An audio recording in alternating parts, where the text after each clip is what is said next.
본문은 우리가 잘 알듯이 사도행전의 결론입니다. 이 바울이 로마에 입성한 것은 매우 중요한 의미가 있습니다. 그것은 주님의 선교 명령의 뜻이 성취되는 순간이고, 또한 바울의 비전과 기도 제목이 이루어지는 놀랍고 위대한 순간이기도 합니다.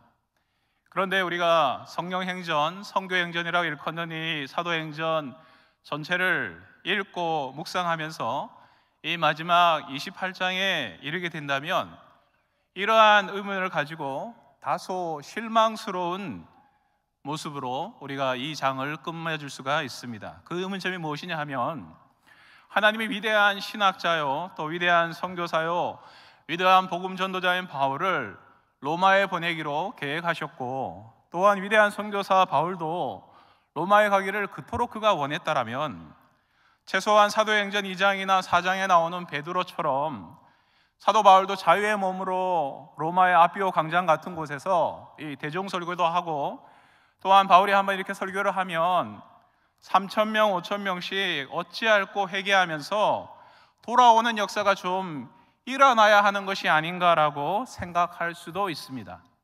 여러분들 이 말씀을 읽으면서 혹시 그런 생각 전혀 해보지 않으셨습니까?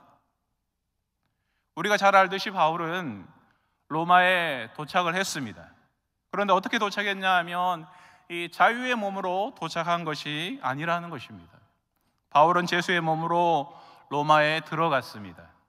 또한 로마에 도착한 바울은 2년 동안이나 가택연금 상태에 지내게 되었습니다. 물론 바울은 갇혀 있기는 했지만 그는 자신을 찾아오는 사람들을 자유롭게 만날 수가 있었고, 또한 그래서 비교적 자유롭게 복음을 전할 수가 있었습니다. 그런데 하나님의 섭리는 참으로 오묘하고 놀랍습니다. 위대한 전도자 바울은 갇혀 있었지만 이 하나님의 복음은 오히려 더 넓게 퍼지고 있는 상황들이 연출되어졌다는 것입니다. 하나님은 갇힌 자 된 사도 바울을 통해서, 이 바울의 복음 전도를 통해서 로마를 복음으로 정복해 가고 계셨습니다. 저는 오늘 갇힌 자 된 바울을 통해서 로마를 복음으로 정복해 가시는 하나님의 놀라운 섭리를 함께 이해하기 위해서 본문을 크게 두 부분으로 나누어서 한번 살펴보겠습니다. 첫째로 갇혀 있는 바울입니다. 분명히 바울에게는 자유가 제한되어 있었습니다. 인간적인 시각으로 볼 때 하나님이 바울에게 로마에 대한 비전도 주셨고, 또한 그가 로마를 방문하도록 그토록 열망했다면 좀 더 자유로운 몸으로 들어가게 하는 것이 훨씬 더 좋아 보이지 않겠습니까? 별로 만족스럽지 않아 보이는 어떤 그런 상황처럼 지금 전개되어 가고 있다는 것입니다. 좀 더 자유로운 몸으로 복음을 전하면 좋겠다라는 그런 마음이 바울 속에도 어쩌면 있을 수도 있습니다. 게다가 찾아오는 사람들이 모두 다 복음을 듣고서 복음을 영접한 것도 아니었다는 것입니다. 특히 로마에서도 이 찾아왔던 유대인들의 경우에는 예수 그리스도와 복음에 대해서 완강하게 거부하는 경우가 훨씬 더 많았습니다. 우리가 함께 본문을 봉독하지는 않았지만 사도행전 28장 16절부터 읽어 내려가시면 바울이 로마에 도착하자 로마에 있는 상당수의 유대인들이 모여들어서 바울을 찾아왔다라고 말씀하고 있습니다. 바울은 아침부터 저녁까지 그들에게 하나님의 나라와 또 예수 그리스도에 관해서 전하였다라고 말씀하고 있습니다. 우리가 오늘 읽었던 첫 말씀 23절이 바로 그 이야기입니다. 유대인들이 찾아왔을 때 바울이 이렇게 했다는 겁니다. 23절 같이 합독해 보실까요? 23절입니다. 시작.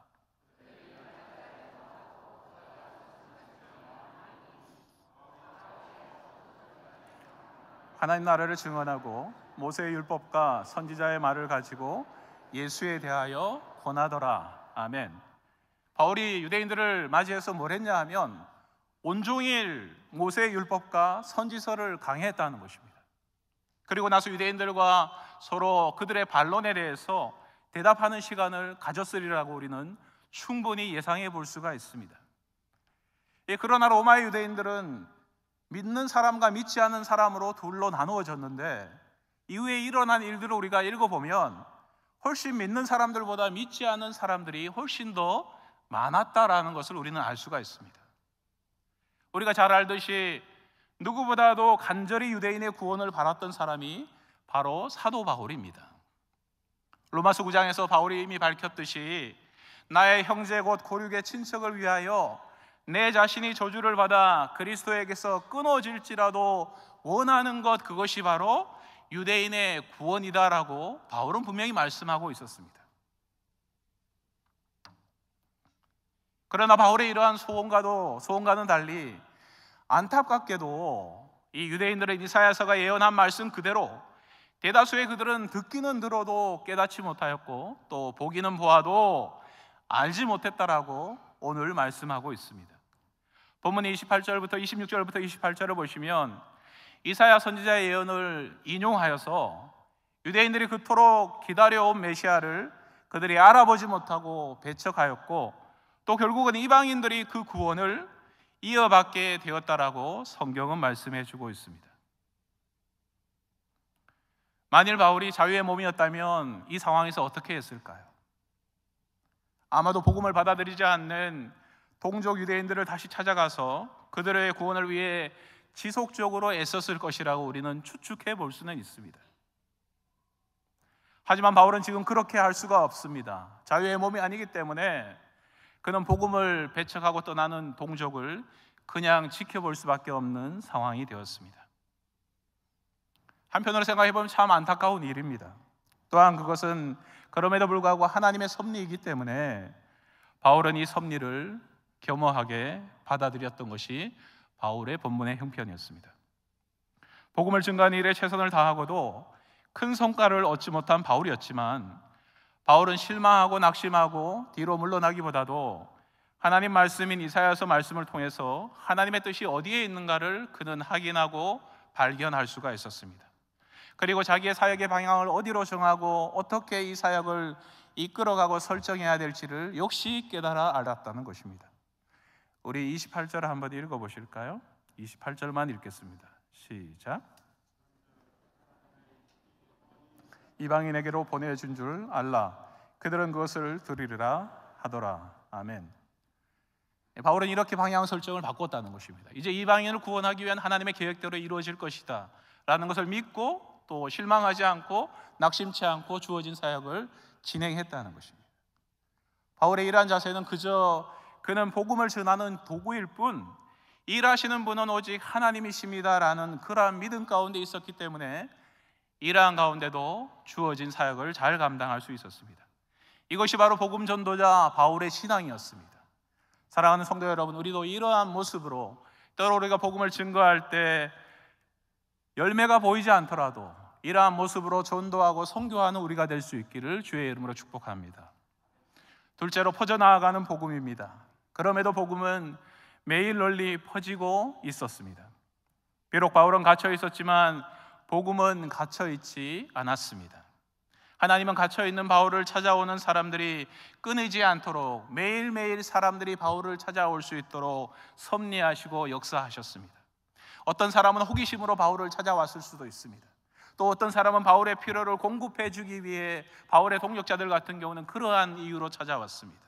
또 로마의 병사들 같은 경우는 바울을 감시하기 위해서 그것이 그의 일이기 때문에 날마다 그를 찾아와야만 했습니다. 여러 유형의 사람들이 어떤 목적과 어떤 모양으로 바울을 찾아왔어도 바울이 그들을 맞이했던 유일한 한 가지 목적은 바로 단 하나였다라고 성경은 이야기하고 있습니다. 우리 30절과 31절을 같이 합독합니다. 30절과 31절 시작.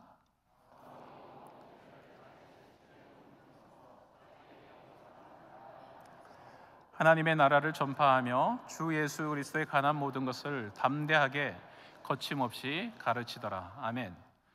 바울이 자기를 찾아오는 사람들을 맞이하는 한결같은 목적은 바로 하나님의 나라를 전파하고 주 예수 그리스도에 관한 모든 것을 가르치는 것이었습니다. 하나님이 일하시는 방법과 섭리를 생각해 보면 우리는 놀라서 입을 다물 수가 없습니다. 바울의 몸은 지금 비록 갇혀 있지만 하나님은 이를 통해서 바울이 매우 안전하게 복음을 전할 수 있도록 섭리하고 계셨습니다. 로마 군인들이 그를 지키고 있는 상황이었기 때문에 아무리 극성스러운 유대인이라 할지라도 바울을 죽이거나 해할 수가 없었습니다. 로마 당국의 보호를 받으면서 하나님은 바울이 복음을 안전하게 증거하도록 만들어 주신 것이었습니다. 그리고 또한 로마 당국의 보호를 받으면서 바울이 증거한 복음은 그들이 모르는 사이에, 로마인들이 모르는 사이에 조금씩 로마를 정복해 가고 있었다는 것입니다. 로마는 그들이 생각하기를 우리가 지금 바울을 사로잡고 있다라고 생각하고 여겼겠지만, 실제로는 바울이 전한 복음이 로마를 사로잡고 정복해 가고 있었다는 것입니다. 할렐루야. 그렇다면 어떻게 이러한 일이 가능했을까요? 어떻게 하나님께서 이 일을 이루어 가신 것일까요? 당시 가택연금 상태에 있던 바울을 지키던 군인들은 로마 황제의 친위대들이었습니다. 당시 로마 군대의 친위대는 1만 명 정도의 친위대가 있었다고 합니다. 그들은 로마의 황제의 군대요, 또 직속 부대였습니다. 그들은 왕에게 충성된 자들이었고 또한 정예의 부대였습니다. 이 친위대에서 12년을 근무하게 되면 아무리 노예일지라도 자유인이 될 수가 있었다고 합니다. 그 다음에 귀족이 될 수 있는 길들도 열려졌다라고 역사는 기록하고 있습니다. 당시에 로마를 통치하고 있던 다수의 정치가들 역시 상당수가 이 친위대 출신이었다는 것입니다. 하나님께서 어떻게 섭리하시고 역사하셨냐 하면 1년 365일 365명의 친위대를 매일매일 만날 수 있도록 하나님께서 역사하여 주셨다는 것입니다. 일반 사람들은 그들을 만나고 싶어도 만날 수 없는 사람들이 친위대였습니다. 아무리 그들을 붙들고 전도하고 싶어도 전도할 수 없는 대상이 바로 이 친위대였습니다. 그런데 바울은 하나님께서 하루도 빠지지 않고 그들을 매일매일 만날 수 있도록 하나님께서 섭리하시고 역사하셨다는 것입니다. 그리고 매일매일 그들에게 복음을 증거할 수 있도록 하나님께서 계획하시고 인도하셨다는 것입니다. 할렐루야. 그들은 바울을 지키는 것이 그들의 임무였습니다. 그래서 그들이 원하든 원하지 않든 간에 바울이 전하는 1대1로 증거하고 선포하고 있는 복음을 반드시 들어야만 했습니다. 왜냐하면 그것이 그들의 임무였기 때문입니다. 또한 그들은 바울을 지키는 것이 임무였기 때문에 그들이 원하든 원하지 않든 간에 바울과 1대1로 성경 공부를 해야만 하는 것이었습니다. 이것이 바로 하나님께서 로마를 정복해가는 놀라운 섭리였다는 것입니다. 하나님께서 갇혀있는 바울을 통해서, 이 놀라운 섭리를 통해서 점점 더 로마를 복음으로 정복해 가고 계셨습니다. 친위대는 왕에게 충성된 군인들이었는데 그들은 충성된 군인으로 훈련된 자들이기 때문에 한 번 복음을 영접하고 예수님을 인격적으로 만나고 예수님을 믿을 때 이제는 복음의 능력으로 변화된 그들이 목숨을 걸고 로마를 지키고 로마의 황제를 지켰던 것처럼 이제는 하나님 앞에 복음의 목숨을 걸고 하나님과 복음에 충성된 증인들이 되도록 하나님께서 역사하셨다는 것입니다. 그들을 그리스도의 위대한 군사로 하나님께서 예비하시고 준비하고 계셨다는 것입니다. 그리고 그들이 변화된다는 것은 곧 로마의 상류층이 변화되는 것을 의미하는 것입니다. 하나님께서 바울을 제수의 몸으로 로마에 보내신 데에는 이러한 놀랍고 깊은 섭리와 뜻이 담겨 있었다는 것입니다. 바울은 빌립보서 1장 12, 13절에서 이 친위대를 통해서 복음의 역사가 나타나고 있다라고 우리에게 증거하고 있습니다. 우리 빌립보서 1장 12, 13절을 함께 합독하겠습니다. 시작. 형제들아, 내가 당한 일에 도리어 복음 전파의 진전이 될 줄을 너희가 알기를 원하노라. 이러므로 나의 매임이 그리스도 안에서 모든 시위대 안과 그 밖에 모든 사람에게 나타났느니. 할렐루야. 바울이 이렇게 복음을 전하기 시작한 후로 채 몇 세기가 지나지 않아서 로마는 기독교를 국교로 선포하였습니다. 마지막 승리는 결국 하나님의 것이 되었다는 것입니다. 할렐루야. 사람은 갇힐 수도 있고 매일 수도 있습니다. 심지어 사람은 죽을 수도 있습니다. 그러나 복음은 멈추는 일이 없습니다. 하나님의 도구라는 것을 인정하는 사람, 복음을 전하는 것이 제자의 사명임을 인정하는 사람을 통해서 어떠한 악조건 가운데서도 증거되고 선포되는 복음은 세상을 뒤덮었고 세상으로 전진하고 있습니다. 바울은 갇혀 있었지만 복음은 널리 퍼졌습니다. 하나님은 지금 이 시대에도 바울과 같은 전도자를 찾고 계시고 그들을 통해 복음을 퍼뜨리고 계심을 믿으시기를 주의 이름으로 기도합니다. 하나님은 복음을 널리 전하는 일에 헌신하도록 또한 우리에게도 초대하고 계시고 지금 이 헌신 예배를 함께 주님 앞에 드리도록 인도하셨습니다. 이 초대에 응답하는 우리 모두가 될 수 있기를 주의 이름으로 기도합니다. 뜻이 있는 곳에 길이 있다라고 했습니다. 이 말을 신앙의 언어로 바꾸어서 표현드린다면 믿음이 있는 곳에 인도함이 있다라고 말씀드릴 수가 있습니다. 오늘 본문의 바울을 통해 일하신 하나님은 바울을 그렇게 인도하시고 그렇게 사용하셨습니다. 지금 우리는 2020년 선교 사역을 앞두고 선교위원회 헌신 예배로 하나님 앞에 올려드리고 있습니다. 하나님이 원래 우리 서문교회를 통해서 또 우리 선교위원회를 통해서 세계 선교를 위해 어떤 일을 이루어 가실지 우리는 다 예측하고 다 알 수는 없습니다. 우리 교회가 기도와 물질로 후원하고 지원하고 있는 51분의 선교사들의 사역지에서 어떠한 놀라운 일들이 펼쳐지고 이루어질지 또한 우리는 알 수가 없습니다. 그러나 한 가지 분명한 사실이 무엇이냐 하면 우리가 다 알지 못하고 우리가 다 보지 못할지라도 하나님은 가장 좋은 계획과 가장 좋은 방법으로 친히 선교 사역을 이루어가고 계신다는 것입니다.